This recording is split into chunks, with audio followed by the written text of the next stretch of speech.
Hello po! Mga kababayan, katatapos ko na sunduin si Jeffrey ngayon. Tapos pagdating ko dito, nagluluto sila Mami PB at Ate Joanne ng tinola. Manok. Paborito po ito ni Jeffrey. Gutom na rin. Pagdating na naman, gutom na gutom. Gutom na naman. Ano doon eh. Tuwan-tuwa ate, may nakakilala daw sa kanya sa school. So pinagluto po ni Mami PB ng tinola si Jeffrey. Favorite kasi ni Jeffrey.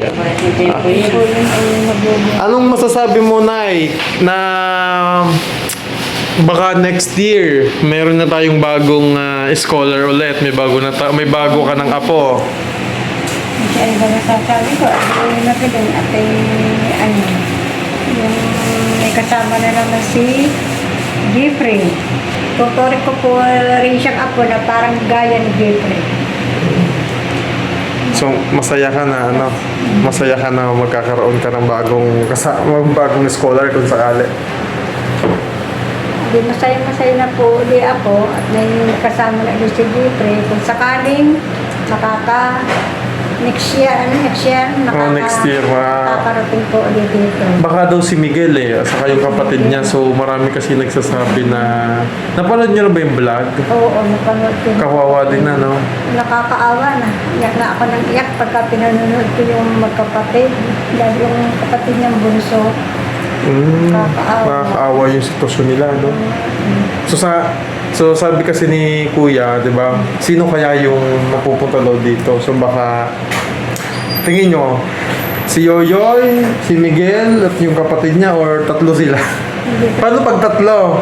Parang ko pa rin sila namang apo dito. Silang, halimbawa kung si Dipoy, saka si Miguel, ang pangalan ng kapatid. Yung pangalan ng kapatid ni Miguel, nakalimutan ko na. Basta yung kapat saka si Yoyoy. Tsaka si Yoyoy. Tsaka si Jeffrey. Tuturin ko para din po yung tatlo, kung makakarating, para din yung gaya ni Jeffrey. Mas maingay na ang bahay noon. Nakakaawa naman. Mas maingay na ang bahay natin noon by next year kasi madadagdagan tayo dito. Lalaki na ang ating pamilya.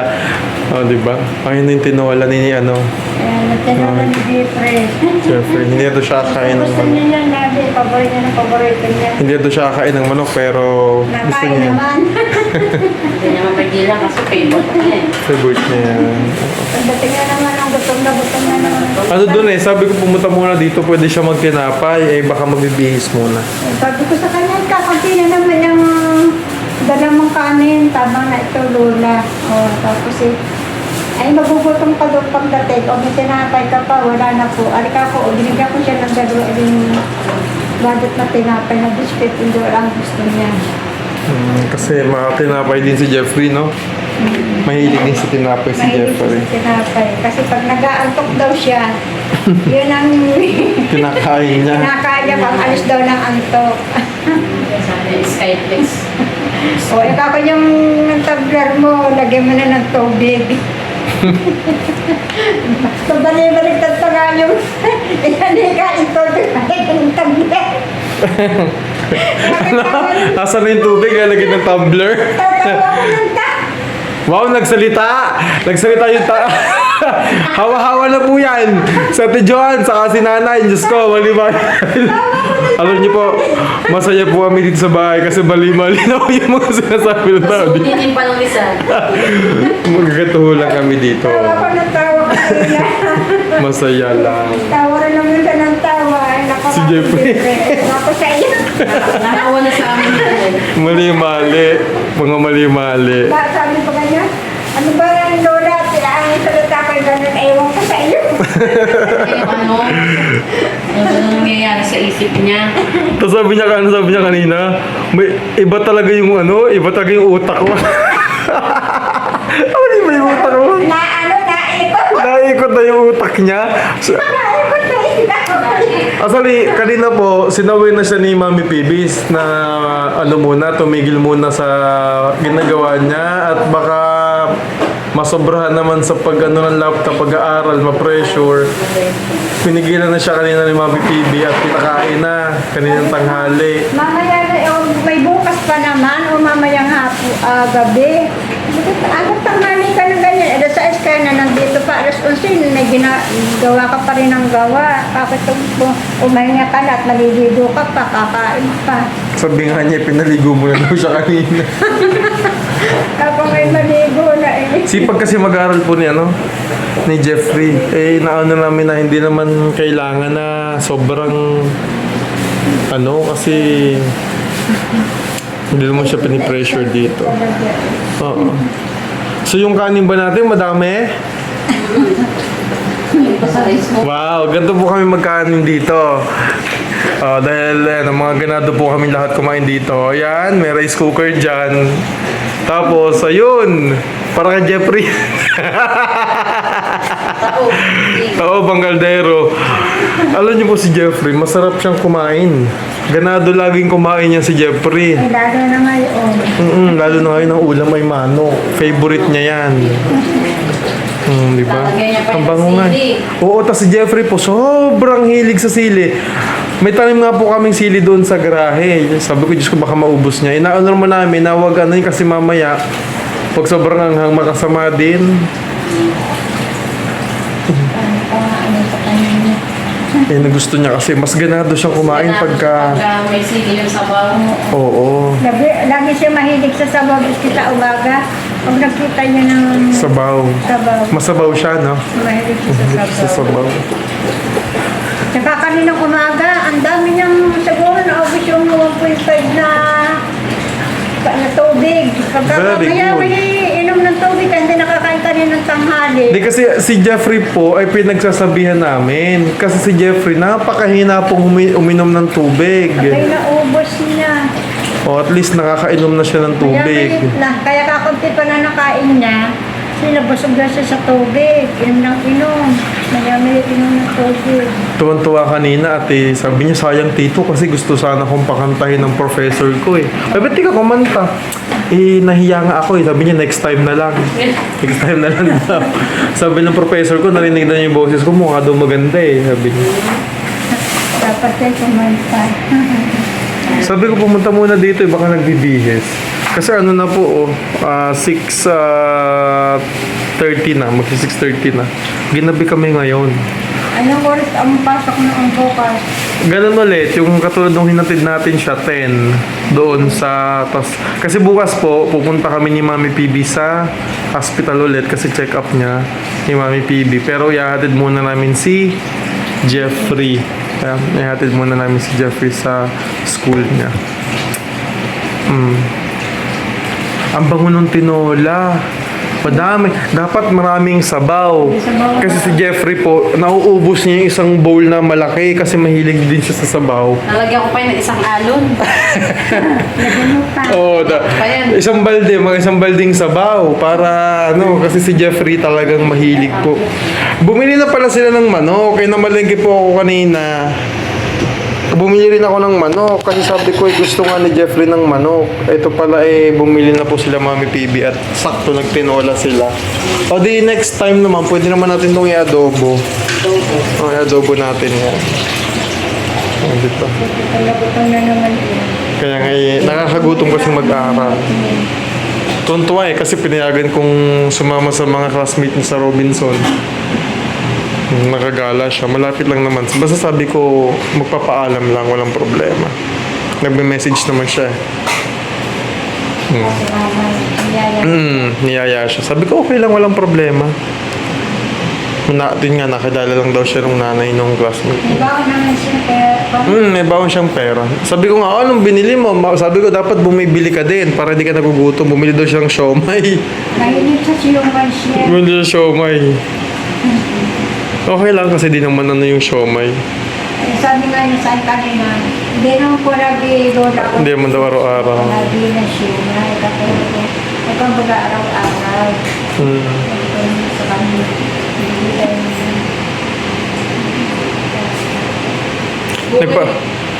Siguro yung kapag nakatikim ng atsara ng palaya mo.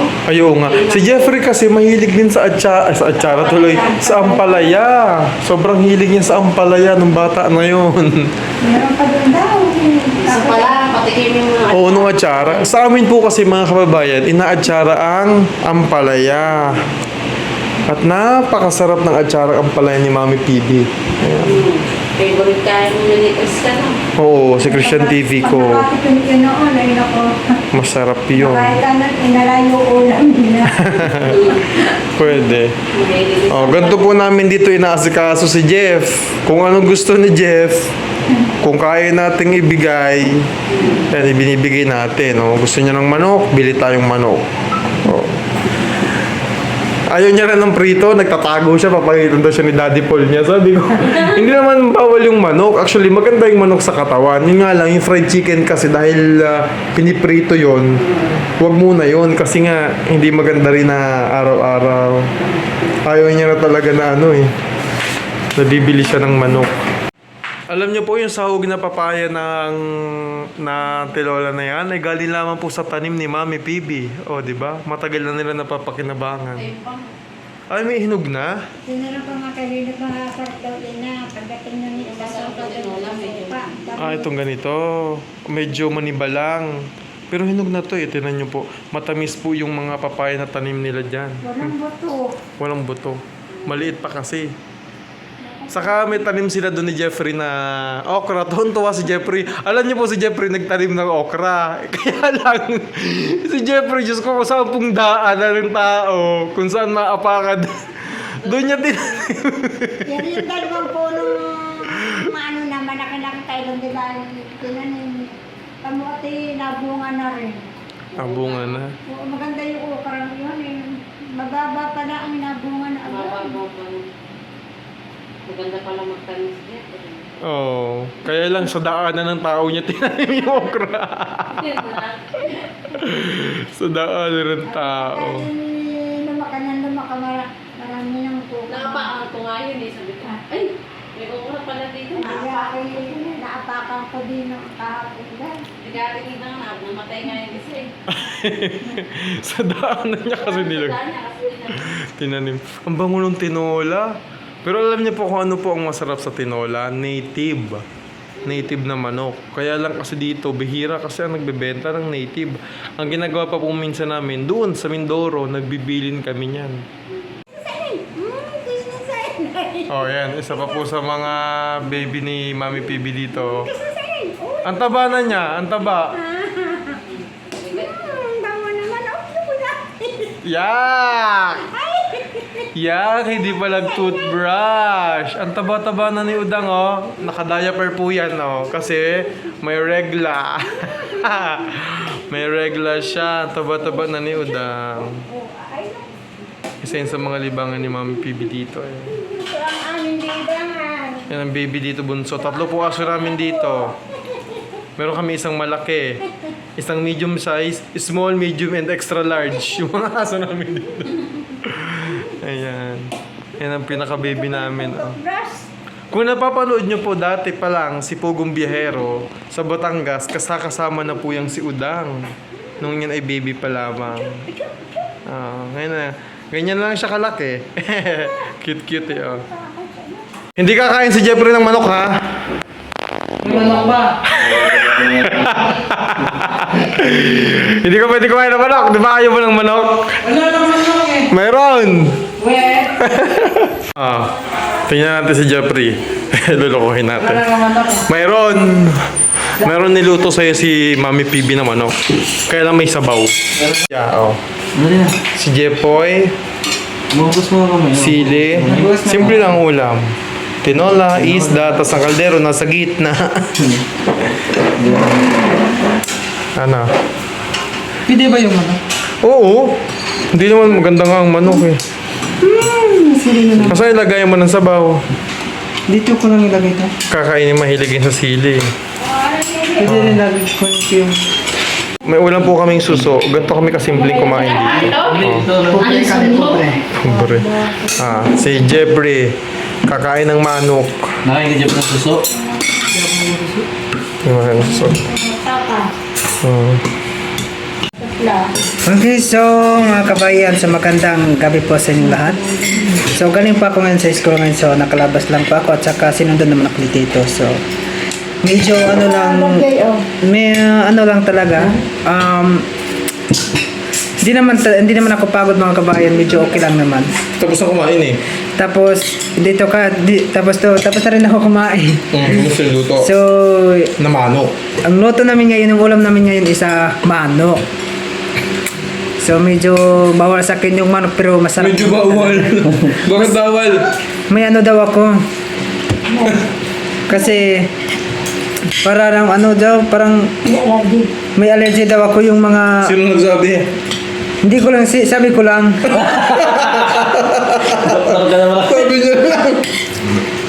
Sabi ko lang baka ito yung dahilan bakit may parang kasi ano dito sa mga puti-puti dito.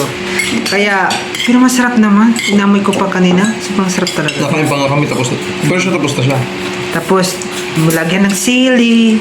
Sus mga kabayan, sobrang sarap talaga. Sobrang sarap. So, Sabi niya Mami Bibi kanina, okay lang daw kung tatlo daw yung mga kasama niyang scholars. Kanina. tatlo yung makasama ko sa eskwela. Si Miguel, Si si kapatid niya, saka si Yoyoy. It's okay, I'm fine. Wow. Okay naman po kasi Ang dami na kayo dito. para magtulong-tulungan na kami.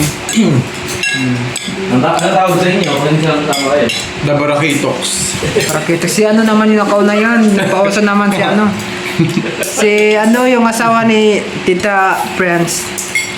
Friends, Siya yung napasok si Barakitox daw ako. Pagka daw dumating na yung ano, di ba may Tres Marias? Opo. Sila naman tatawagin namin The Barakitox. Barakit. The Barakitox. Barakitox. So, parang may napansin ako sa sarili ko. Ano napansin mo? Kasi sabi ko kanina, parang may nasabi ako kanina. Marami na akong utak eh. Ano marami ng utak? Hindi pala, sorry. Marami akong naisip. Sabi mo, iba yung utak mo. O sabi mo nga kanina, iba yung utak mo eh. Sa amin. Nag-iikot-ikot? Akala ko nahihilo siya eh. Mabuti na ganyan. Ang isip ko, hindi na ganyan. So, ang Ano ano ba kasi lang, iniisip mo? inisip ko mga kabayan. So, kapag hindi ako makapagsagot sa mga question, Oo. parang ma-stress ako, parang masayang talaga ako. Bakit naman na-stress ka? Kaso lang hindi ako, nag-ansap na nga ako, bakit hindi ako pinapansin? Ano ba yan? Hindi ka tinatawag ng teacher mo? Kasi paulit-ulit na daw ako. Give chance to others daw. Tapos, yung kanina naman, alam mo tito, Oo. about sa per dev, about sa myself. Ako lang sana, Favorite niya kasi yun. Parang alam mo, parang... Yun yung subject mo, kaya ako kagawin. Yun lang ba subject mo? Alam niyo po, lagi yun ang pinag-aaralan niya, per dev ng per dev. Oh, katapos sabi niya dito, ang baba ko sa math. Eh, paano nakatuto ka sa per dev? yung kanina mga kabayan, so may mga tanong, physical, cultural self. Oh. May mga, Okay, wait lang muna. Paano mo nga pronounce yung ano kahapon? globalization, Oh, di ba? tama na. Globalization, globalization, Globalization. ganun. Kaya, inaisa sa globalization. So, okay, back to topic tayo. So, kanina yung namin mga kabayan. So, yung kanina pa lang ng umaga, nag-study na tayo. Pinipigilan ako ni Lola. Sabi ni Lola, mag lunch break na, bakit hindi ka pa nakaligo tapos dyan ka pa sa laptop mo? Kasi nag-advance ako talaga nag-study kaya inalimutan ko na yung masabi ko nga mga kabay, mas malaki pa yung isip ko sa about sa mga sa mga school, parang mas maliit lang yung isip ko sa sarili ko kaysa mga ko lang sa mga sa mga Ako, nag-google na ako sa kasabi mo ah. Malaki yung isip. Malaki yung isip mo, nalalasing ka ba? Lasing ka ata. So, parang yung isip ko lang, puro na lang subject. Wala na akong maisip about sa sarili ko kung paano talaga. Bakit kasi, alam mo kasi mo sa nagpe-pressure, kay Perdeb. Alam mo, hindi na po siya si Jeffrey, hindi na siya si Jopay. Siya na si Perdeb. Kaya po natin. Wala yung buong bibig sa amin. Anong inaaral mo? Per deb. Pagkakala niya, alam mo dito, per deb. Favorite subject ko, subject is per deb, contemporary work, child and adolescence. How about mathematics? Ay, naku sa mathematics, wag na lang banggitin yan. Pero sa inyo ba, ang math per share lang? Yan pa yun. Baka ano lang yan, basic algebra lang. Mathematics in modern. Yung sa math, ano na, algebra, equation. Oh, madali lang yun. Bubo talaga ako sa math. Hindi ah. Nag-quiz nga kayo, di ba? Hanggang 10, ilan nakuha mo? Yung quest, 10 over 8. Ha? 10 over 8. Balik ka. 8 over 10. Ay, balik na sabi ko, nagbabalik ka doon. Umiikot yung Mas maliit yung ano ko, yung... Oo, balik ka rin. Paano po? Pressure siya dun sa per deb na yan. Memorize ko kanina. Social self, physical self, cultural self, and then yung tatlo kanina. Yan lang. Maraming salamat mga kabayan. Tapos